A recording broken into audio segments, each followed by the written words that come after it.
What do you look forward to in life? Now you might be thinking, hang on there, that's kind of a deep question. But sometimes it's the big questions with the simplest answers.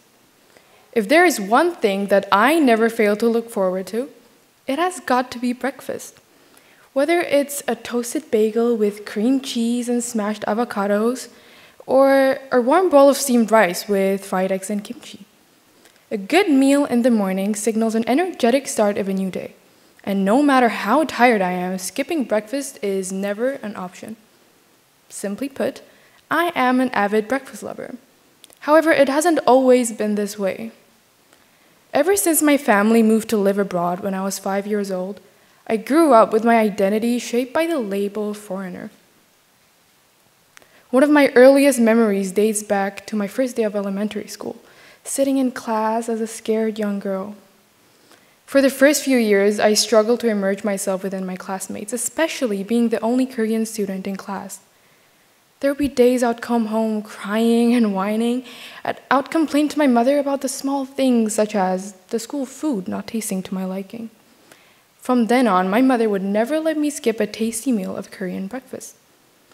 Even in the hectic mornings of my high school days, I would snooze my alarm for as long as possible to squeeze in those extra minutes of sleep. Breakfast would not be in my list of priorities, but my mother would always yell at me from across the kitchen preparing breakfast even in the biggest rushes. "Seorin, you have to have breakfast, at least take a spoon or two." But the ignorant high school student that I was would reply, "Oma, I'm late for school. What's so important about breakfast?" Nevertheless, she would always find a way to slide in that freshly packed breakfast into my school bag, and I would end up eating it on my way to school, in fact, truly devouring it. Although I acted childishly stubborn at times, truthfully, I was extremely grateful for my mother, who has never failed to prepare home-cooked food for me and my brother every single day. With time, I learned that cooking breakfast for the family required the diligence of preparing the ingredients the night before and waking up early in the morning to prepare the warm dish. That was when I realized cooking breakfast for us was her way of saying I love you. Ever since, I've never refused to eat in the mornings. Eating breakfast was not just a dietary requirement to begin the day with, but an acknowledgement and a response to my mother, who has been endlessly supportive of me behind my back, wishing nothing but for me to have a filled stomach going to school. The taste of home not only allowed me to stay in touch with my Korean identity, but it also served as a reminder of my mother's love.